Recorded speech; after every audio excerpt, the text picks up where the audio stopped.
take care of this. There are still people in danger. Go, help them! What? Hey, I got this. Come on!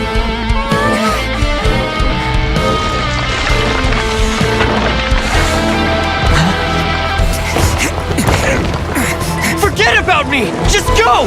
It's what I deserve! Ah, shut up, would ya?